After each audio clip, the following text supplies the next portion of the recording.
Hinugot ni Danica ang isang bagay na matigas at malamig mula sa ilalim ng upuan ng kotse.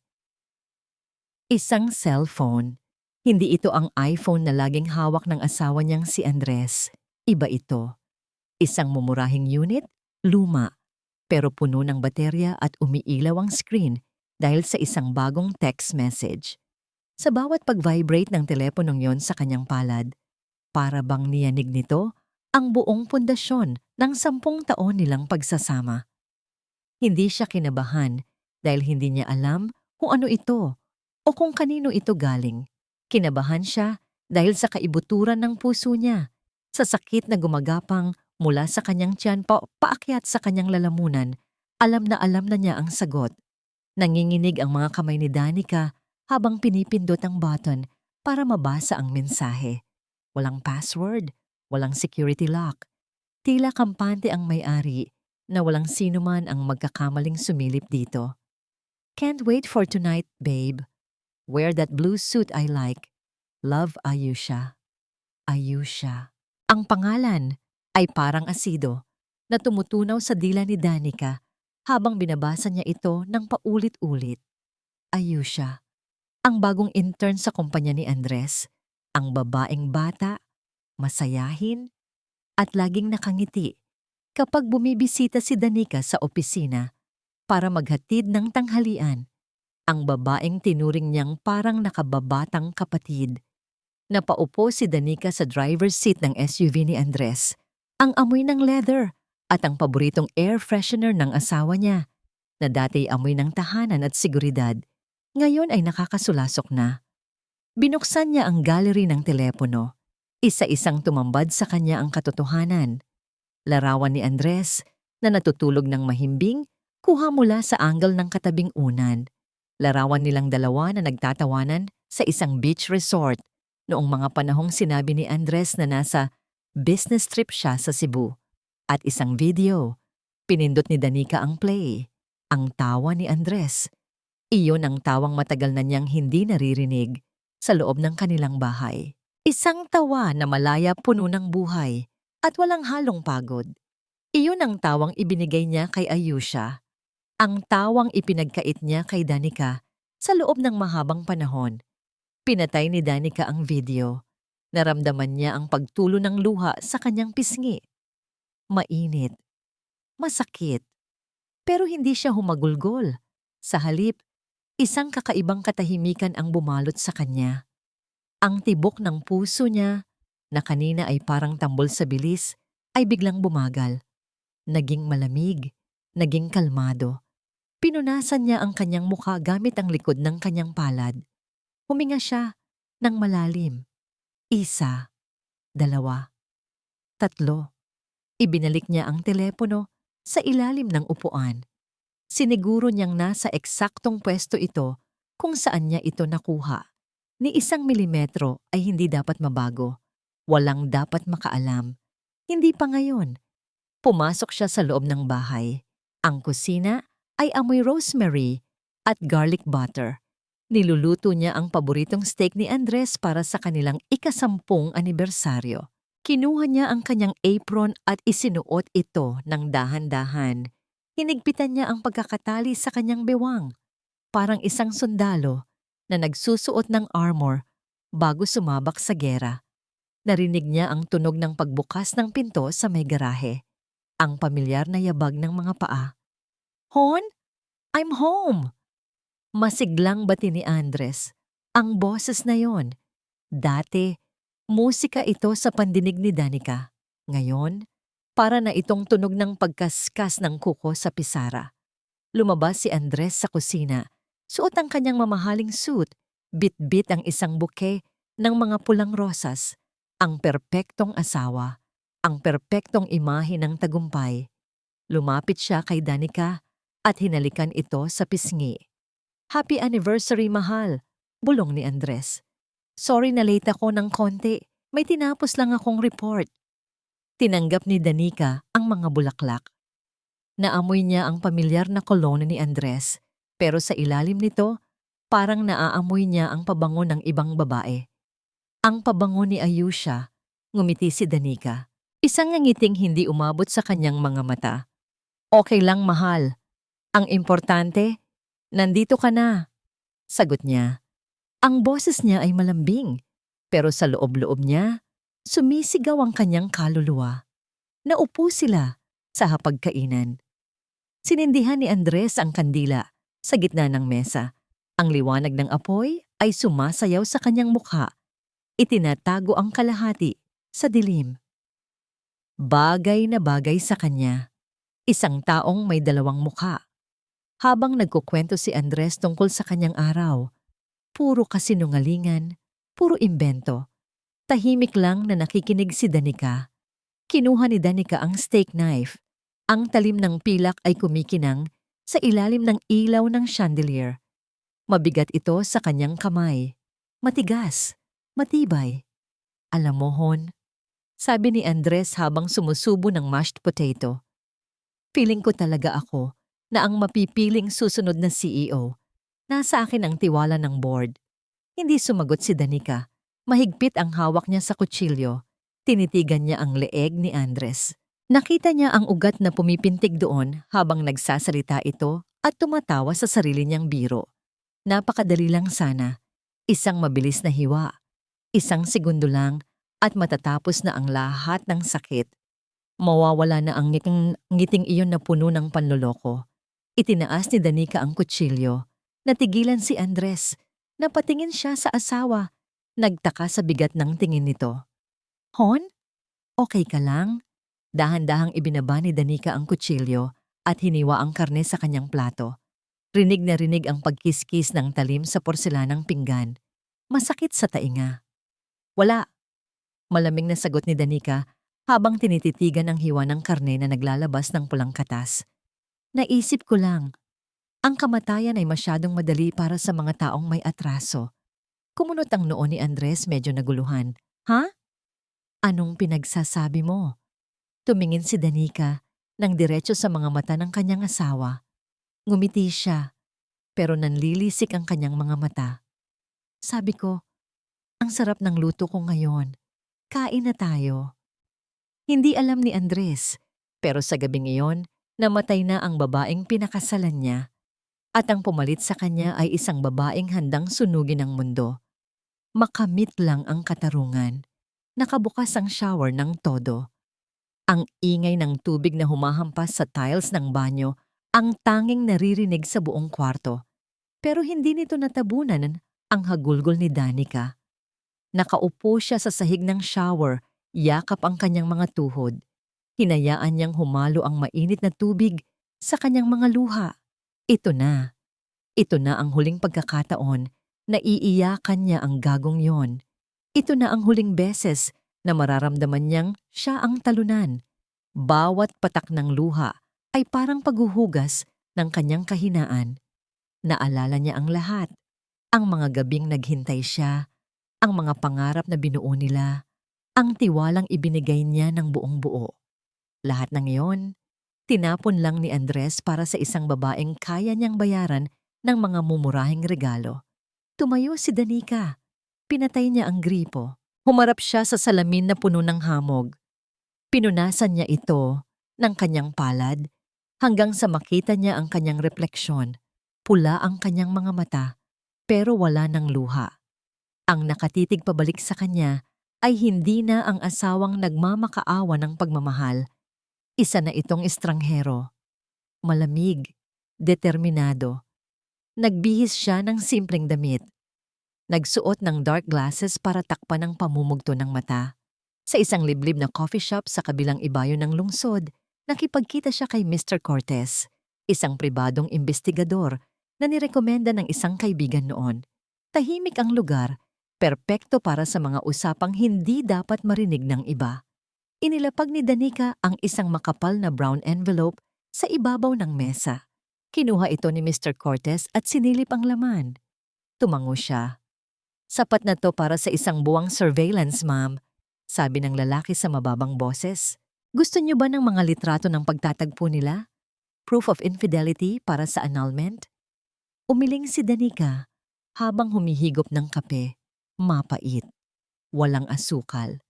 Hindi ko kailangan ng litrato para sa korte, Mr. Cortez. Alam ko na ang totoo. Ang kailangan ko ay detalye. Kumunot ang noo ng imbestigador. Detalye? Gusto kong malaman ang lahat, madiing sabi ni Danica. Anong brand ng pabango ang gamit niya?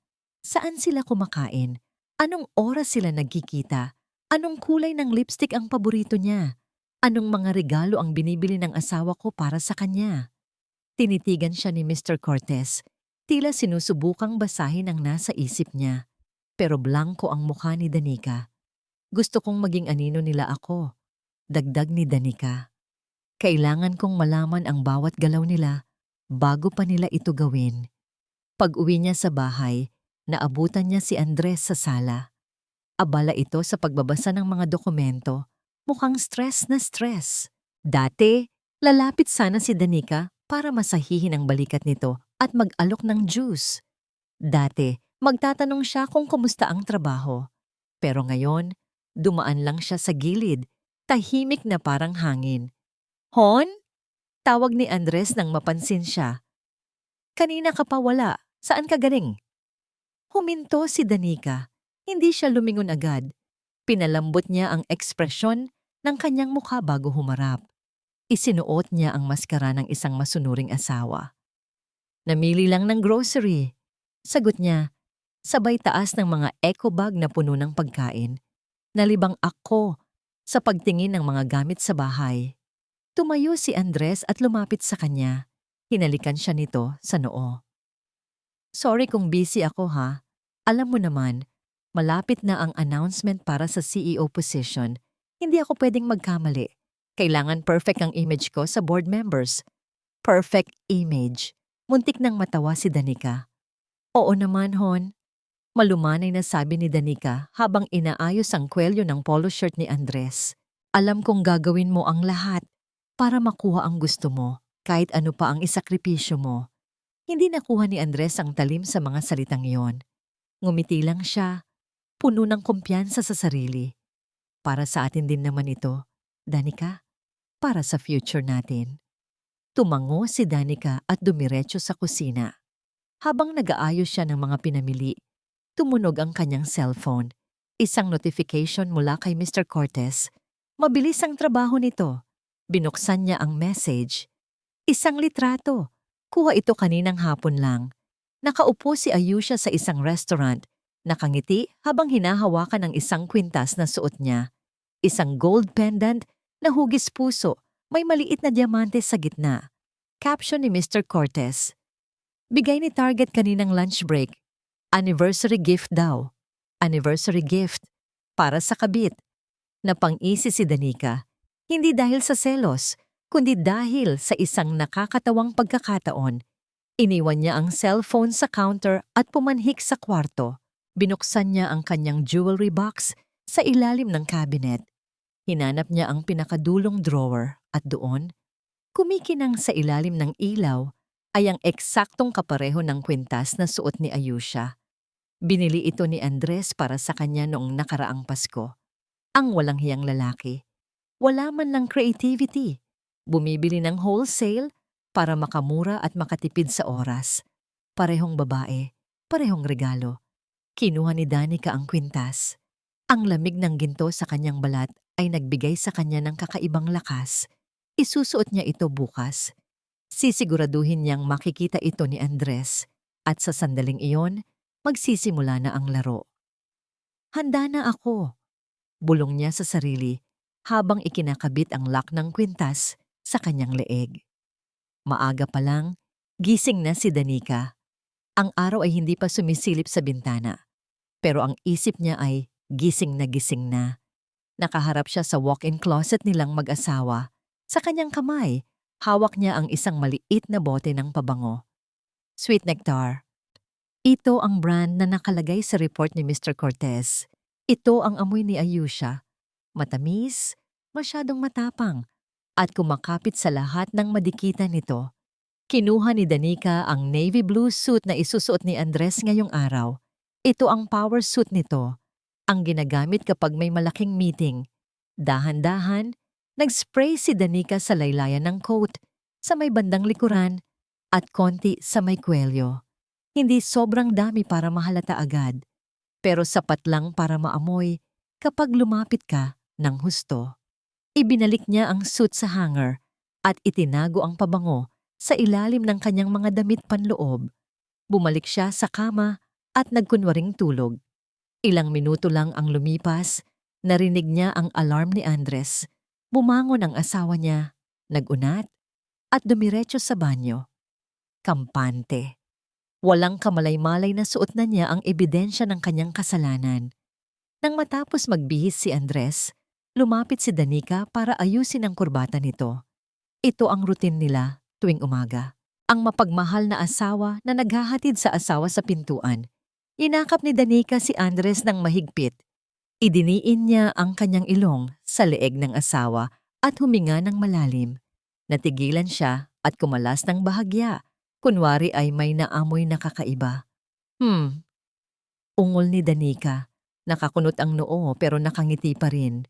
Nagpalit ka ba ng pabangohon? Napahawak si Andres sa kanyang leeg. Medyo nailang. Ha? Hindi ah. Yung dati pa rin. Bakit? Humugot ulit ng hangin si Danica. Mas malapit sa kwelyo nito ngayon. Wala naman. Sabi niya nang may halong inosenteng pagtataka.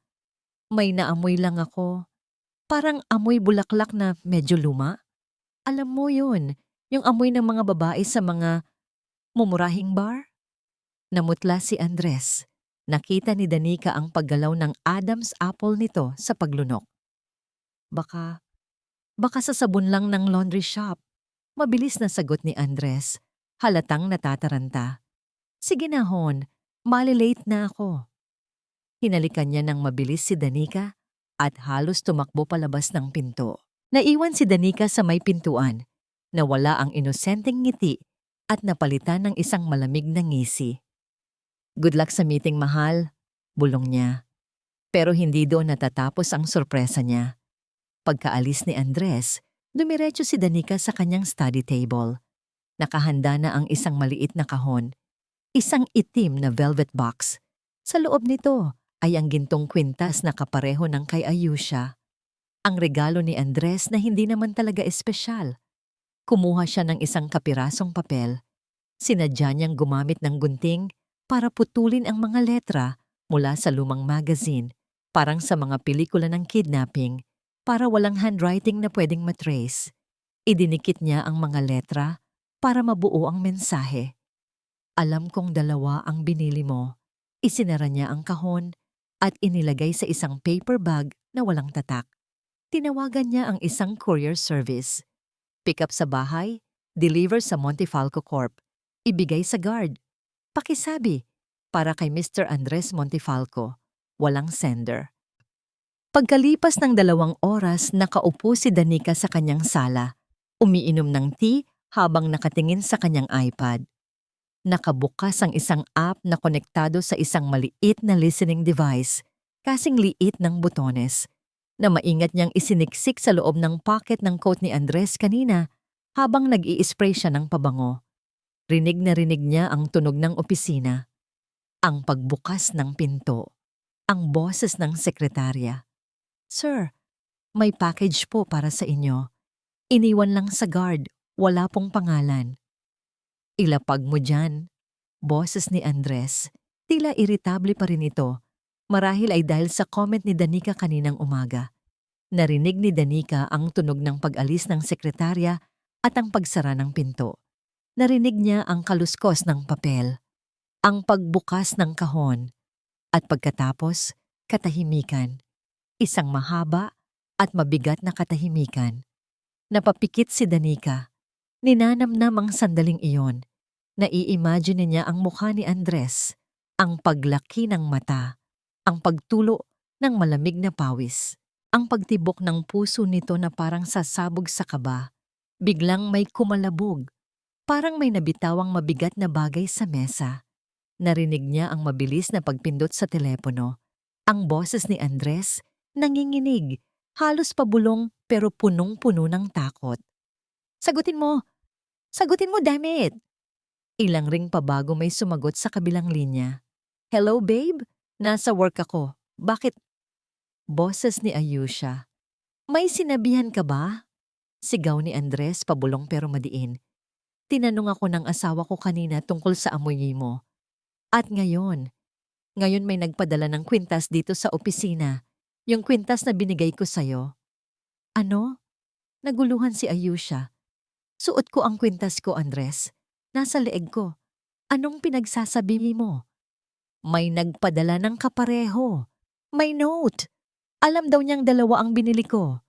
Hinihingal si Andres sa audio feed. Niloloko mo ba ako, Ayusha? Pinaglalaruan mo ba ako? Napangiti si Danica habang hinihigop ang kanyang tsa. Ang tamis. Hindi mapakali si Andres sa kanyang kinauupuan. Ang boardroom ay napakalamig dahil sa aircon, pero tumatagaktak ang pawis sa kanyang noo. Sa harap niya, nagsasalita ang kasalukuyang CEO tungkol sa quarterly projections, pero parang nasa ilalim ng tubig ang pandinig ni Andres. Malabo, malayo. Ang tanging malinaw lang sa kanya ay ang paulit-ulit na pag-vibrate ng cellphone niya sa ibabaw ng mesa. Sinubukan niyang huwag pansinin ito. Naka-silent mode naman, pero ang bawat pag-ilaw ng screen ay parang kidlat na tumatama sa gilid ng kanyang mata. Pasimple niyang tinakpan ang telepono ng kanyang palad at sumilip. Isang email. Galing sa isang address na puro numero at letra. Walang pangalan. Alam ko ang ginagawa mo. Kung ayaw mong makarating ito sa board of directors, maghanda ka. Napalunok si Andres. Nanuyo ang kanyang lalamunan. Anong alam nila? Ang tungkol kay Ayusha? O ang tungkol sa pondo na ginalaw niya para ibili ng condo unit para sa kabit niya? Miss Montefalco? Napapitlag si Andres. Lahat ng mata sa kwarto ay nakatuon sa kanya. Yes, sir. Sagot niya. Pilit na pinatatag ang boses kahit nanginginig ang tuhod niya sa ilalim ng mesa. Tinanong ko kung sang-ayon ka ba sa bagong audit protocols. Ulit ng CEO. Nakataas ang isang kilay. Oo naman. Sir, of course. Transparency is key. Mabilis na sagot niya. Kahit na ang salitang transparency ang pinakahuling bagay na gusto niya ngayon. Pagkatapos ng meeting, halos tumakbo siya palabas ng building. Hindi siya makahinga sa loob. Pakiramdam niya ay may mga matang nakatingin sa kanya sa bawat sulok. Sa elevator, sa lobby, pati ang guard ay parang may alam. Sumakay siya sa kotse at pinaharurot ito papunta sa isang tagong parking lot malapit sa apartment ni Ayusha. Pagpasok ni Ayusha sa kotse, agad itong yumakap at akmang hahalik. Babe, I missed you. Malamig na bati ng dalaga, pero imbes na gantihan ng halik, tinulak siya ni Andres palayo. Mahigpit ang hawak ni Andres sa manibela. Maputi na ang mga knuckles nito sa sobrang diin. Sino ang pinagsabihan mo? Asik ni Andres. Ang boses niya ay mababa, pero puno ng galit. Natigilan si Ayusha. Ano? Wala. Wala akong pinagsabihan. Huwag kang magsinungaling sa akin. Sigaw ni Andres sabay hampas sa manibela. May nagpadala ng email sa akin. Alam nila, Ayusha, may nagbabantaas sa akin. Kung hindi ikaw, sino? Ikaw lang ang may alam ng personal email ko bukod kay Danica. Bakit ko naman gagawin yun? Ganting sigaw ni Ayusha na iiyak na sa takot at inis. Andres, mahal kita. Bakit ko sisirain ang buhay natin? Baka naman si Danica ang nakahalata. Imposible. Mabilis na tanggi ni Andres. Tanga si Danica. Wala siyang alam. Nagluluto lang siya at naglilinis ng bahay. Wala siyang kapasidad na gumawa ng ganito. Natahimik sila pareho. Ang tanging ingay ay ang radyo ng kotse na mahinang tumutugtog. Isang sikat na love song. Ben and Ben. Pagtingin.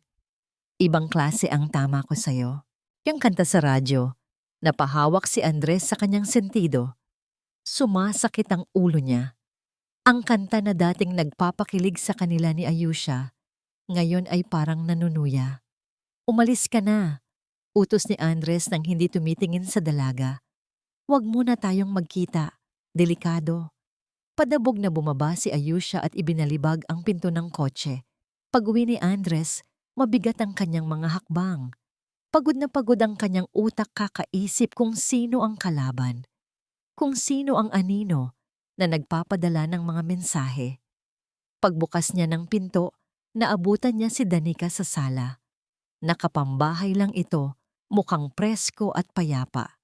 Nagpuplansya si Danica ng mga damit. Ang usok mula sa plansa ay umaalon-alon sa hangin. Lumapit si Andres para kumuha ng tubig sa kusina, pero natigilan siya sa gitna ng sala. May himig na naririnig siya. Humuhuni si Danica. Mahina lang, pero malinaw. Hmm. Ibang klase ang tama ko sa'yo. Nanigas si Andres. Ang baso ng tubig sa kanyang kamay ay muntik ng madulas.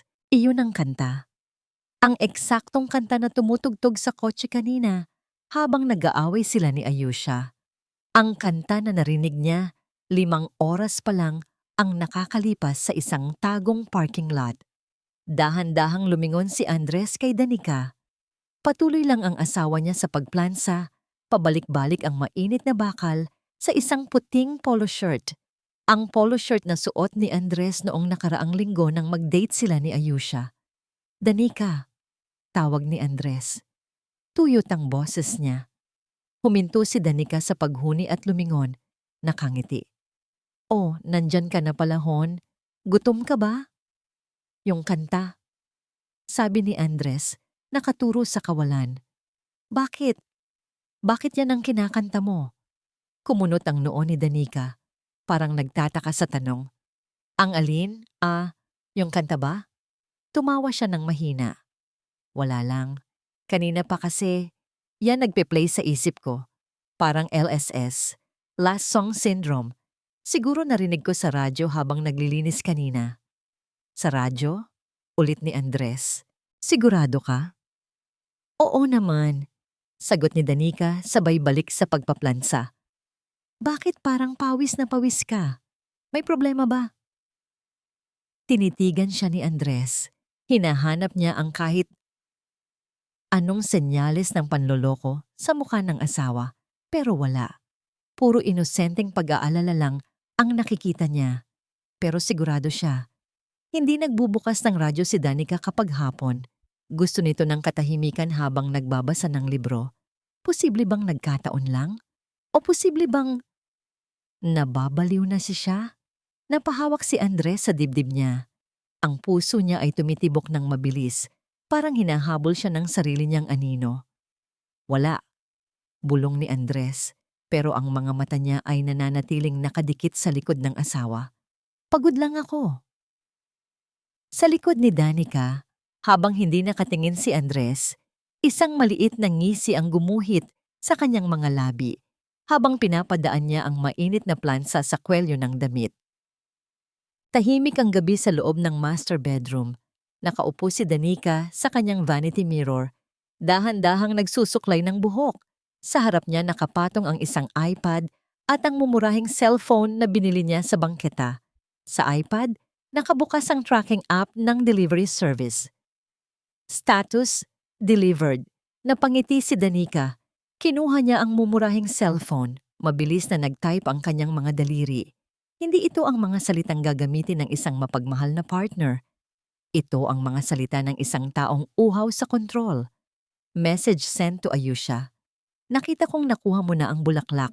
Huwag kang aalis ng bahay ngayong gabi. Alam ko kung sino ang kasama mo. Ibinaba niya ang telepono at kinuha ang kanyang wireless headphones. Isinuot niya ito at pumikit. Konektado ang headphones sa listening device na nakatago sa ilalim ng dashboard ng kotse ni Andres. Alam niyang papunta na si Andres kay Ayusha ngayon. Sinabi ng asawa niya na may emergency meeting daw. Pero nakita ni Danica sa GPS na papunta ito sa kondo ng kabit. Narinig ni Danica ang pagbukas ng pinto ng kotse, ang tunog ng makina, at maya-maya, ang tunog ng pagring ng cellphone ni Andres na nakakonect sa Bluetooth speakers ng sasakyan. Hello? Sagot ni Andres, halatang iritable. Ano bang problema mo? Ang boses ni Ayusha ay matinis, halos basag, sa sobrang galit at takot.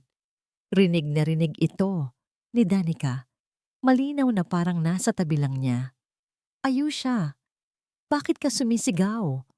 Huwag ka ngang magmaang-maangan. Sigaw ng babae. Pinadalhan mo ako ng bulaklak. Itim na rosas, Andres. Itim!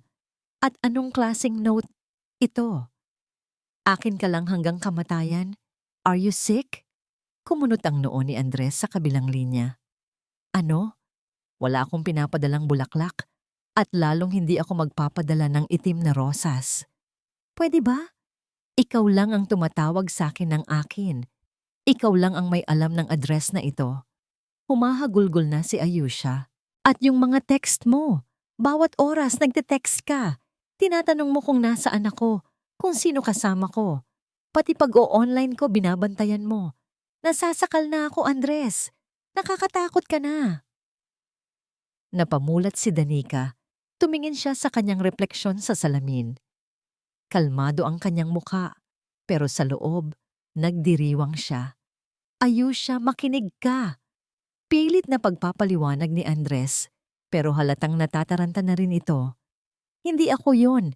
Sinasabi ko sa'yo, may gumagawa nito sa atin. May nagmamanman sa akin. Sinungaling, putol ni Ayusha.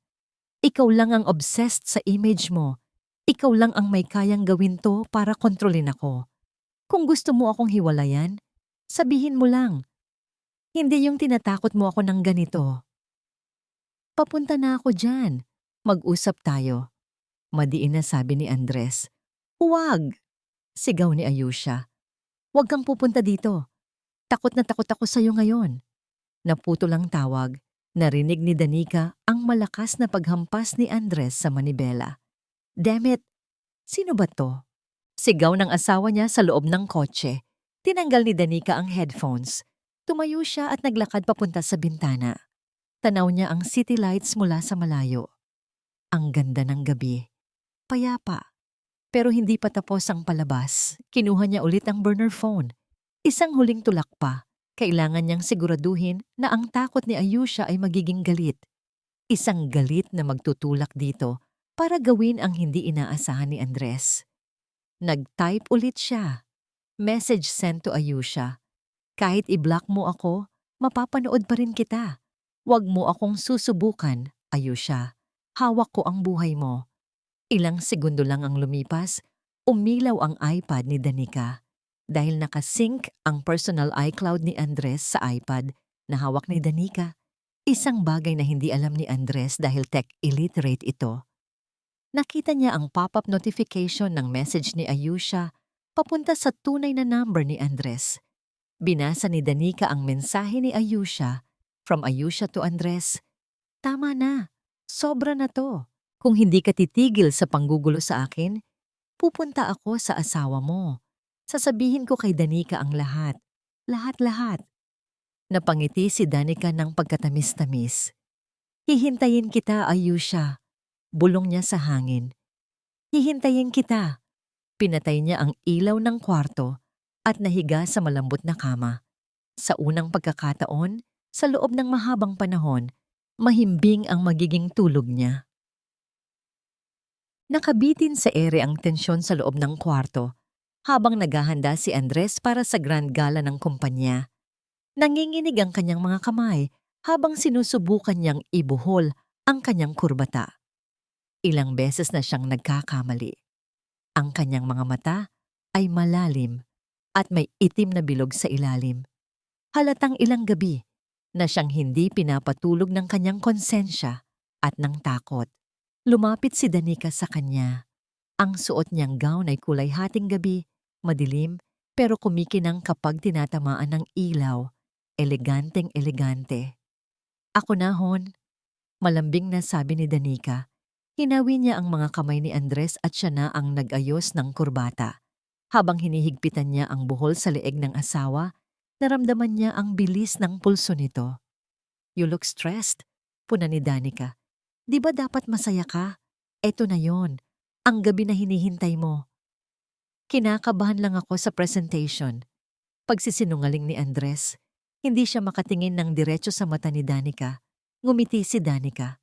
Inayos niya ang kwelyo ng suit nito. Bakit hindi mo isama ang ilan sa staff mo para umalalay sa'yo? Di ba may mga intern kayo na magagaling? Mungkahi ni Danica. Tila nag-iisip siya saglit. Sino nga ba yon? Yung babaeng laging nag-aasikaso ng schedules mo? Si Ayusha ba yon? Nanigas si Andres. Si, si Ayusha? Oo, mukhang efficient siya. At least may taga-abot ka ng tubig o taga-check ng microphone kung sakali. Para hindi ka masyadong ma-pressure, dagdag ni Danica, puno ng inosenteng suporta ang boses. Nag-isip si Andres. Nakita ni Danica ang pagtakbo ng utak nito. Iniisip siguro ni Andres na mas mabuting nasa paningin niya si Ayusha ngayong gabi kaysa nasa labas ito at kung ano-ano ang gawin. Mas madali itong mababantayan kung nasa party ito.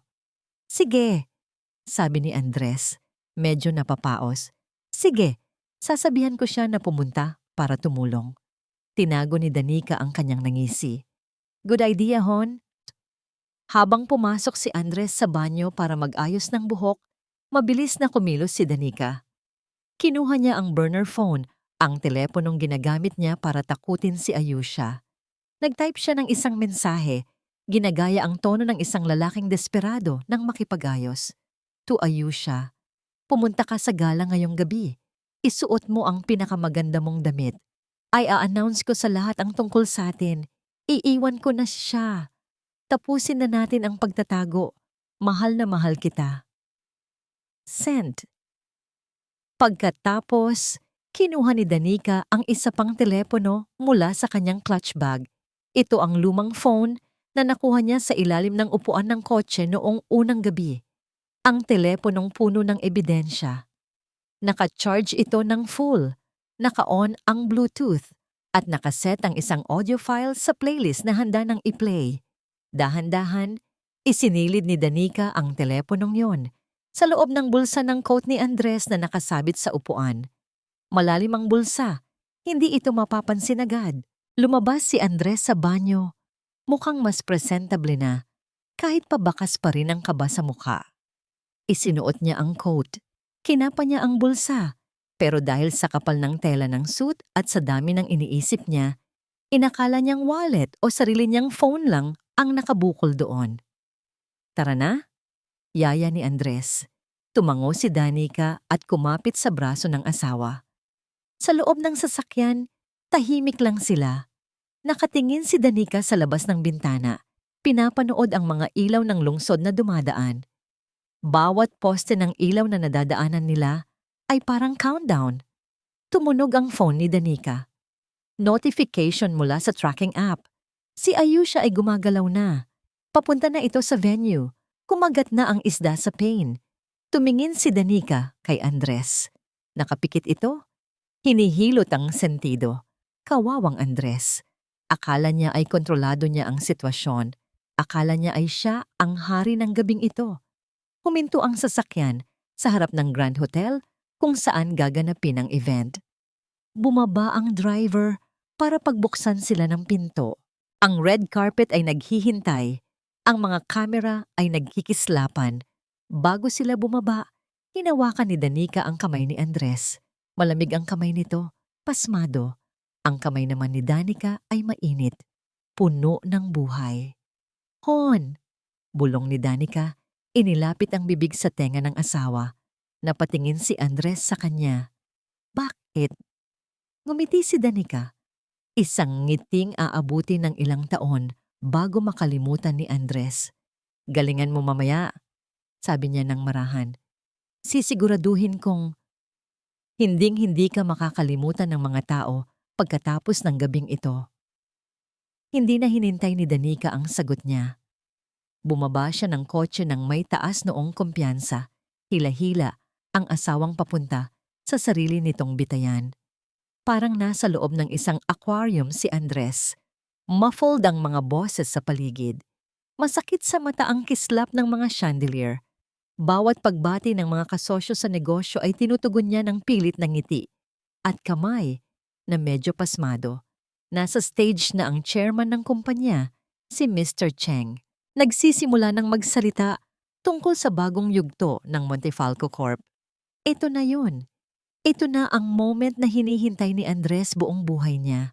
Ang announcement ng promotion niya bilang CEO. Napahawak siya sa bulsa ng kanyang coat. Naramdaman niya ang bigat ng dalawang cellphone doon. Ang personal phone na niya at ang isa pang unit na hindi niya matandaan kung kailan niya nailagay. Pero inisip na lang niyang baka company phone ito na naiwan ng sekretary niya. Hinanap ng mga mata niya si Danica. Nasa gilid ito ng ballroom, nakaupo, kasama ang mga asawa ng ibang board members. Napakaganda ni Danica ngayong gabi. Tahimik, elegante. Nang magtama ang paningin nila, nginitian siya nito ng matamis. Itinaas pa nito ang hawak na champagne glass, tila chine-cheers siya mula sa malayo. Nakahinga ng maluwag si Andres, mukhang maayos ang lahat. Praning lang siya nitong mga nakaraang araw. Walang may alam. Ligtas siya. Biglang bumukas ang malaking pinto sa likuran ng hall. Natigilan si Andres. Pumasok si Ayusha. Hindi ito naka-uniforme ng staff gaya ng usapan. Nakasuot ito ng isang agaw pansing pulang gown na hapit sa katawan. Ang buhok ay nakaayos ng bongga at ang muka ay punong-puno ng makeup. Nanlaki ang mga mata ni Andres. Anong ginagawa niya? Bakit ganyan ang suot niya? Nagtagpo ang tingin nila. Ngumiti si Ayusha, isang ngiting puno ng pag-asa at excitement. Naglakad ito papasok, diretso ang tingin kay Andres, parang silang dalawa lang ang tao sa kwarto. Gusto sanang sumigaw ni Andres. Gusto niya itong senyasan na umalis, pero nasa spotlight siya. Nasa kanya ang atensyon ng lahat dahil binabanggit na ni Mr. Cheng ang pangalan niya. And now, to lead us into the future. Sabi ni Mr. Cheng sa mikropono. Mr. Andres Montefalco. Palakpakan.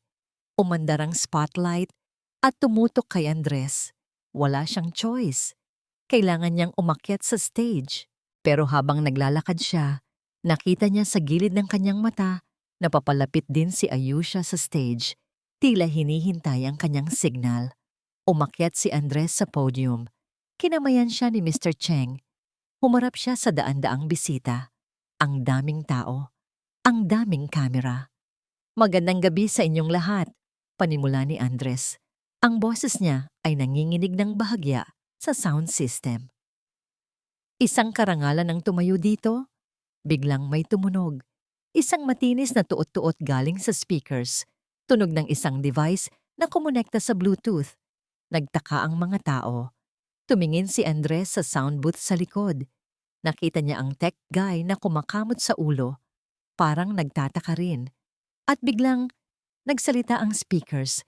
Hindi boses ni Andres na nasa mikropono, kundi isang recording. Napakalakas. Rinig na rinig sa buong ballroom dahil sa high-quality surround sound. Babe, sigurado ka bang hindi tayo mahuhuli ni Danica?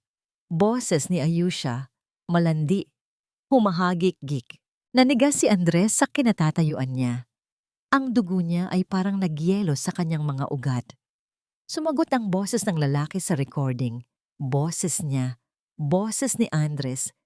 Hayaan mo yang asawa ko. Tanga yun. Ang alam lang nun magluto at maglinis. Madaling utuin. Basta tayo mag-enjoy lang. Natahimik ang buong ballroom. Isang nakakabinging katahimikan.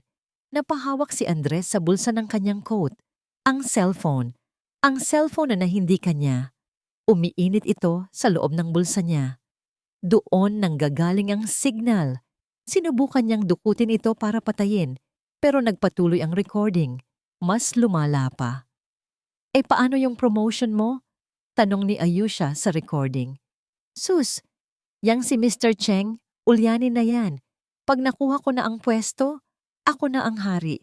At ikaw ang magiging queen ko. Papatalsikin natin lahat ng matatandang yan. Tunog ng halikan, tunog ng ungol, tunog ng kama na lumalangit-ngit. Patayin niyo yan! Patayin niyo! Sigaw ni Andres. Pero wala nang boses na lumalabas sa bibig niya. Nakatingin sa kanya si Mr. Cheng. Ang mukha ng matanda ay hindi maipinta sa galit. Namumula ito. Sa gitna ng dance floor, nakatayo si Ayusha. Nakatakip ang kamay sa bibig. Narinig niya ang boses niya. Narinig ng lahat. Akala niya announcement ng kasal nila ang mangyayari, pero bakit parang binabalatan sila ng buhay sa harap ng madla? At si Danica. Dahan-dahang lumingon si Andres sa pwesto ng asawa niya. Nakatayo si Danica. Putlang-putla. Tumutulo ang luha. Nanginginig ang buong katawan. Isang perpektong larawan ng isang asawang winasak ang puso. Lahat ng mata sa kwarto ay lumipat kay Danica. Puno ng awa, puno ng simpatya. At pagkatapos, lumipat ang tingin nila kay Andres. Puno ng pandidiri. Mr. Montefalco! Sigaw ni Mr. Cheng. Inagaw nito ang mikropono. Nanginginig ang kamay ng matanda sa galit. Tumigil ang recording pero huli na ang lahat. Ang echo ng mga ungol at panlalait ay nakatatak na sa utak ng bawat tao sa kwartong yon. Get out! Madiing utos ni Mr. Cheng. Get out of my company. You are fired. Parang gumuho ang mundo sa paligid ni Andres. Sinubukan niyang magsalita. Sir, let me explain. Nahack ako? Hindi totoo yan. Andres! Isang tili ang umagaw ng atensyon nila. Si Ayusha. Tumakbo ito paakyat ng stage, umiiyak. Sabi mo aamin na tayo. Sabi mo iiwan mo na siya. Bakit mo pinalabas yun? Sigaw ni Ayusha habang hinahampas ang dibdib ni Andres. Lalong nag-ingay ang crowd. Kumpirmado. Hindi lang recording. Totoo ang lalahat. Nandito ang kabit. Tinulak ni Andres si Ayusha palayo. Lumayo ka sa akin. Nadapa si Ayusha sa stage. Sira ang ayos. Sira ang dignidad. Tumingin ulit si Andres kay Danica. Nagmamakaawa. Danica? Hon, makinig ka. Pero tumalikod na si Danica. Tinakpan nito ang mukha ng panyo at naglakad palabas ng ballroom, inaalalayan ng mga nag-aalalang matrona. Naiwan si Andres sa gitna ng stage, mag-isa. Ang ilaw ng spotlight ay nakatutok pa rin sa kanya. Pero ngayon, hindi na ito liwanag ng tagumpay. Ito ay liwanag ng isang interogasyon, wala nang natira. Ang promotion, ang reputasyon, ang pamilya. Lahat nasunog sa loob lang ng 3 minuto. 3 araw. 3 araw na ang nakalipas mula noong gabi ng gala. Pero ang amoy ng alak at sigarilyo ay kumapit na sa bawat sulok ng sala. Nakaupo si Andres sa sahig, nakasandal sa sofa. Gusot ang damit, mahaba ang balbas, at namumula ang mga mata. Wala na ang arogante at makisig na executive. Ang natira na lang ay isang talunan. Bumukas ang pinto ng master bedroom. Lumabas si Danica. Suot niya ang isang puting dress, malinis, plansado, at mabango. Hila-hila niya ang 2 malalaking maleta. Ang tunog ng mga gulong nito sa tiles ay umalingaw-ngaw sa tahimik na bahay. Click-clack, click-clack. Napatingala si Andres. Sinubukan niyang tumayo pero mabuway ang kanyang tuhod. Danica, paos niyang tawag. Aalis ka na? Iiwan mo na ako? Huminto si Danica sa tapat niya. Hindi siya tumingin ng may galit. Wala ring awa. Tumingin siya kay Andres na parang isang lumang dyaryo na tapos na niyang basahin at handa ng itapon. Tapos na ang kontrata ko dito, Andres. Sagot ni Danica ng mahinahon. Gumapang si Andres palapit at yumakap sa binti ng asawa. Umiiyak ito. Patawarin mo ako, Hon. Alam kong gago ako, pero biktima lang din ako. Yung babaeng yun, si Ayusha, tsaka si Raulo siya. Obsessed siya sa akin. Siya ang sumira sa lahat. Tumawa si Danica, isang tawa na hindi pa naririnig ni Andres kailanman. Hindi ito tawa ng saya. Tawa ito ng isang taong nakakaalam ng sikretong hindi alam ng iba. Yumuko si Danica at hinawakan ang baba ni Andres. Pinuwersa itong tumingin sa kanyang mga mata. Sa tingin mo talaga, ganun katalino si Ayusha? Tanong ni Danica. Sa tingin mo, kaya ng isang 22 anyos na intern na ihak ang sound system ng hotel, kaya niyang bumili ng eksaktong kwintas na binili mo?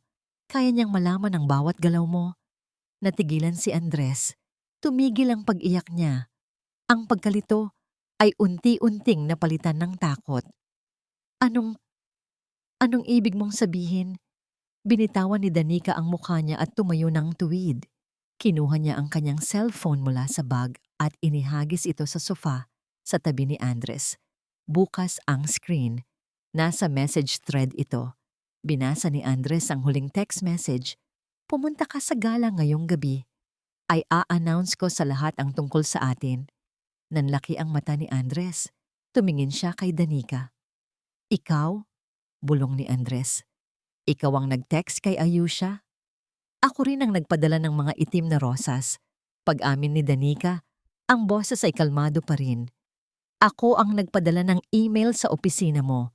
Ako ang naglagay ng pabango sa mga damit mo habang natutulog ka. At ako ang nag-play ng recording sa party. Umiling si Andres, hindi makapaniwala. Bakit? Bakit hindi mo na lang ako kinumpronta? Bakit kailangan mong gawin to? Dahil ang hiwalayan ay madali lang, Andres, sagot ni Danica. Kung hiniwalayan lang kita, makukuha mo pa rin ang promotion mo. Magiging masaya pa rin kayo ng kabit mo. Magpapakasasa kayo sa pera habang ako magmumukhang kawawa.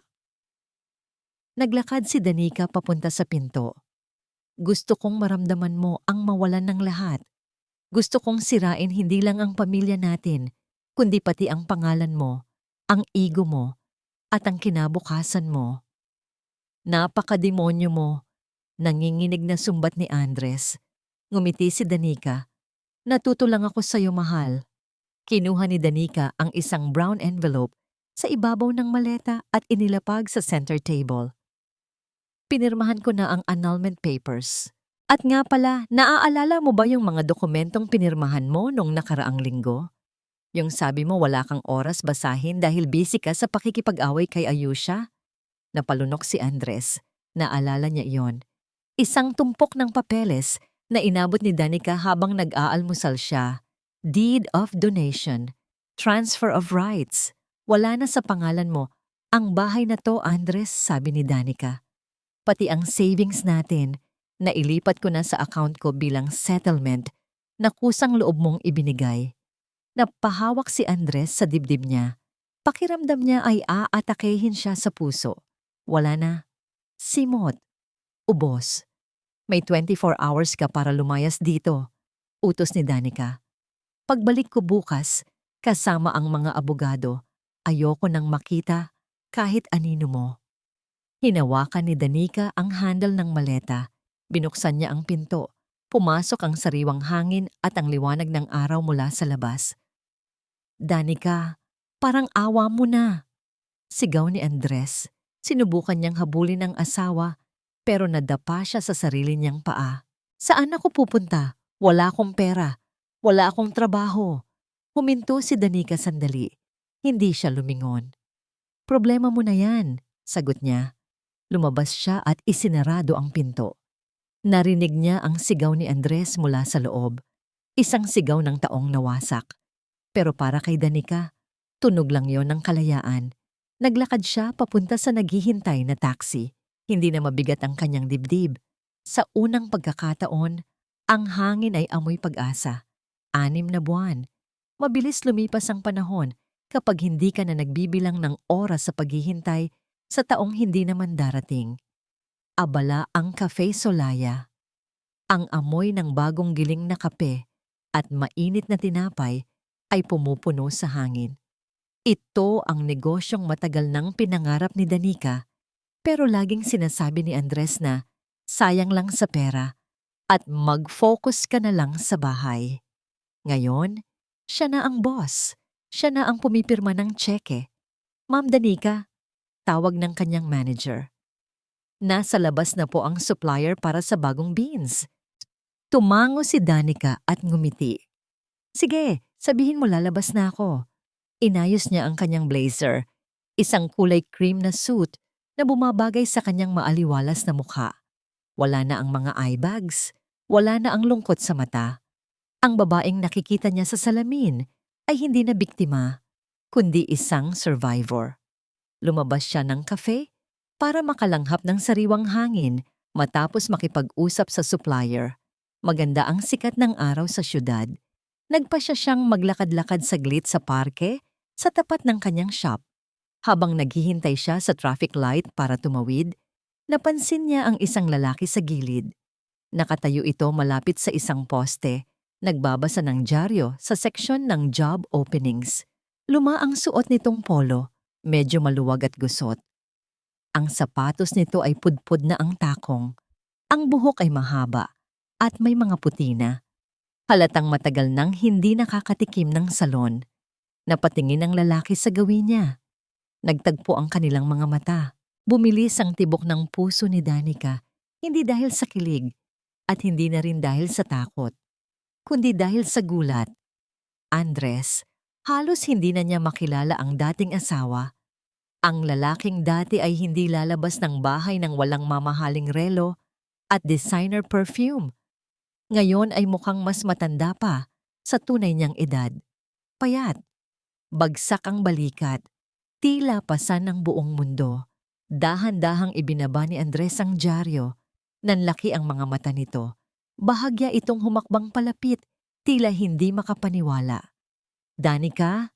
Garalgal ang boses niya. Hindi gumalaw si Danica. Nanatili siya ngang nakatayo ng tuwid. Hawak ang kanyang designer bag. Ikaw nga, bulong ni Andres. Tiningnan niya si Danica mula ulo hanggang paa. Puno ng pagsisisi ang mga mata nito. Ang ganda mo. Sobrang ganda mo. Hello, Andres. Simpleng bati ni Danica. Walang emosyon. Parang bumabati lang sa isang malayong kakilala. Nabalitaan ko. Nauutal na sabi ni Andres. May negosyo ka na pala. Congratulations. Salamat. Namayani ang katahimikan sa pagitan nila. Ang ingay ng mga sasakyan sa paligid ay tila nawala. Danica, pwede ba tayong mag-usap? Pagmamakaawa ni Andres, humakbang ito palapit, akmang hahawakan ng braso niya. Kahit kapilang, gusto ko lang humingi ng tawad ng maayos. Hirap na ako, Danica. Wala na akong trabaho. Walang tumatanggap sa akin dahil sa nangyari. Baka naman may puwang pa? Automatikong umatras si Danica para umiwas sa hawak nito. Tinitigan niya si Andres. Dati, ang lalaking ito ang mundo niya. Dati, ang bawat salita nito ay batas. Pero ngayon, nakikita na niya kung ano talaga ito. Isang maliit na tao na nagtago sa likod ng kayabangan. Wala na tayong dapat pag-usapan, Andres, sagot ni Danica ng mahinahon. Tinanggap ko na ang sorry mo noong araw na pinirmahan mo ang annulment papers. Iyon na ang pinakamagandang regalo mo sa akin. Pero Danica, masaya na ako. Putol ni Danica. At sana, balang araw, matututunan mo ring maging totoo sa sarili mo para hindi ka na makasakit ng iba. Nag-green ang traffic light, ang simbolo ng pagpapatuloy. Paalam, Andres, huling sabi ni Danica. Tumalikod siya at naglakad tumawid sa kalsada. Hindi na siya lumingon. Hindi niya kailangang makita kung umiiyak ba ito o nakatingin pa rin sa kanya. Ang nakaraan ay nasa kabilang ibayo na ng kalsada. Pagdating niya sa tapat ng kanyang cafe, naramdaman niya ang pag-vibrate ng kanyang cellphone. Kinuha niya ito. Isang mensahe galing kay Marco, ang architect, na tumulong sa renovation ng shop niya. Isang lalaking matiyaga, marespeto, at higit sa lahat, tapat. Message from Marco. Dinner tonight? May nahanap akong bagong restaurant na sure akong magugustuhan mo. My treat. Napangiti si Danica. Isang totoong nangiti na umabot sa kanyang mga mata. Nag-type siya ng reply. I'd love to. Ibinulsa niya ang telepono at binuksan ang pinto ng kanyang cafe. Ang tunog ng bell sa pinto ay parang musika. Pumasok siya sa loob, handa na para sa bagong kabanata ng kanyang buhay. Ang kwento ng paghihiganti ay tapos na. Ang kwento ni Danica ay nagsisimula pa lang.